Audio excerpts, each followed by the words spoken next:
Has Canon been saving the 8K monster in a cinema camera? We take a look at this rumored photo. Stay tuned. Hey, what's going on everybody? It's that one camera guy back at again with a newsroom roundup video. Today we're looking at Canon EOS R5 and also this cinema camera that sort of looks like a Blackmagic Pocket cinema camera. And I'm wondering if this is really the original intent that Canon had for an 8K monster. Let's take a look. So this is coming over from Canon Rumors, and it looks just like this. It has very similar ports and buttons that you would expect on a cinema line camera. The one that really piques my interest so far is the ND filter, which we'll get to in a second here.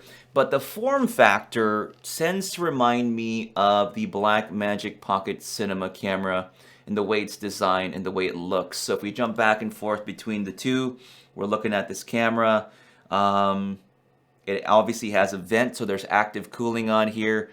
So we definitely won't see any overheating issues on this particular camera. So it looks like I think they've got that figured out in this particular setup. But maybe this was the original goal. Maybe this was the original intent, was for Canon to produce a compact body.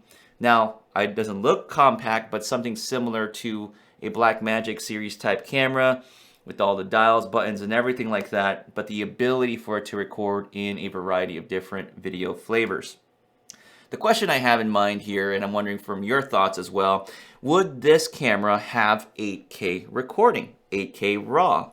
And I would imagine that the answer would be, I don't know. I really don't know. I think if this camera was basically the EOS R5, but only video-wise, had all the features that the video side had, great video autofocusing, dual pixel autofocus. It also has built-in ND filters from the looks of it. Still somewhat compact, has the active cooling already built in, geared towards the cinema folks, and they can keep it priced around $5,000-6,000 potentially. I think this could be a killer camera if it had maybe the same features that it has on the Canon EOS R5. What's really strange here is that something tells me Canon wouldn't put 8K 8K in this. It just doesn't make sense. Especially for their other cameras like their C300 Mark III now, the C200. But if they were ballsy enough to put 8K RAW into this form factor and in an affordable, well, I'm not going to say affordable, but I would say a reasonable price point and not have any overheating issues, quote, overheating issues, I think this was the camera. The camera that all the video people are really looking for from Canon. And they're looking to announce it September 24th. My thinking here is that maybe Canon will start teasing this camera because obviously right now, as you know, the A7S III is going to ship right around the corner, and it's a very video-centric camera that kind of hits all the marks for the video people. This could be their video camera that they're trying to aim for people to look at, and I think this could be it. This could be it. This camera could be the camera if it's in the right price point for people that want video. But man, I am just wondering if they would be willing to put the 8K RAW in this camera. That'd be very interesting. I think they need to. I think, looking at the competition today, you've got Blackmagic. They're doing 6K. So I wouldn't imagine that Canon would hold back at this point if they're just going to make a dedicated video camera. So now they can definitely come out and say, hey, the EOS R5 is your hybrid, and then this is your video camera. I'm not defending the Canon side of things for the EOS R5, by the way. I'm still on the side of things where Canon really pushed the camera a little too far in what it could do, and then having issues. Now, I want to go ahead and jump on over to firmware updates really quick. As you know, Canon EOS R5 released some firmware updates to sort of enhance the capabilities.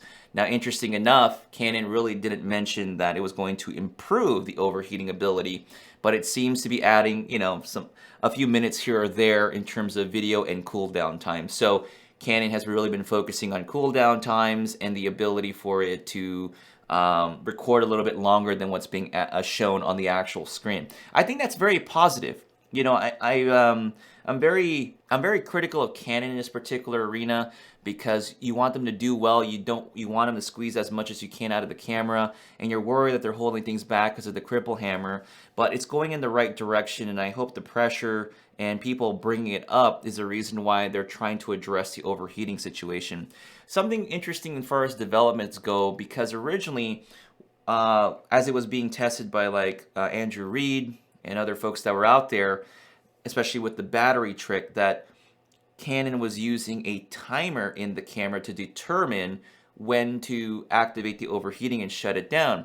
Granted, we realized based on what they were doing that there was no thermal record, like something thermally wasn't being checked on the camera. But I think they reached out to some folks like Gordon Lang and some other folks mentioned that they are using different sensors, like an ambient one as well, to monitor the temperature of the camera to kind of gauge when to shut it off. So I thought that was very interesting as well, that kind of development there. Furthermore, going back all the way, remember when we talked about the Tilta fan being able to cool down the camera? So I think Gordon, I'm not sure if the No Life YouTuber did it as well, but placing a fan where the ports are at would allow you to record for prolonged periods of time. Still not a perfect solution, but it does illustrate that the camera could potentially be looking at ambient temperatures. So the fan that was originally designed for the Tilta probably already knew about this firmware that was going to be released sometime later on that would allow this to happen. So the potential of that Tilta fan working now is even more of a possibility than it was prior to this firmware update. So if that's the case, and there is a way to squeeze out more consistent performance out of the camera in working in consistent environments, I think that's going to be a really big boon and more power to folks who are using the EOS R5. And I hope that it improves everything and gives people more of what they've been asking for in the camera. I think at some point, I think Canon's just going to sell at it. They're not going to make their EOS R5 like a full-blown camera in terms of the 8K or high-end 4K options that are being opted for or allowed for. But you're going to have to maybe use some sort of active cooling system. And if that's the trade-off for those high-end features, I think that's worth the trade-off. Granted, again, I'm not saying that the situation's perfect. I'm just saying this is what they got to deal with. And, you know, it is where it's at right now. And I'm not saying Canon should settle on that or people should settle on that. I'm just saying the worst-case scenario, if that's where it ends up being, at least there is a solution to get higher ability to record in those higher options. So I think that's going to be the way to go.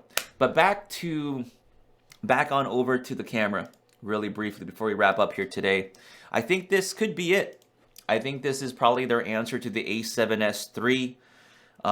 Is this cinema camera? I am just curious on pricing. Let me know down below if you think this will get the 8K, or if you were on the fence for the R5, for example, you were thinking R5, but now you see this.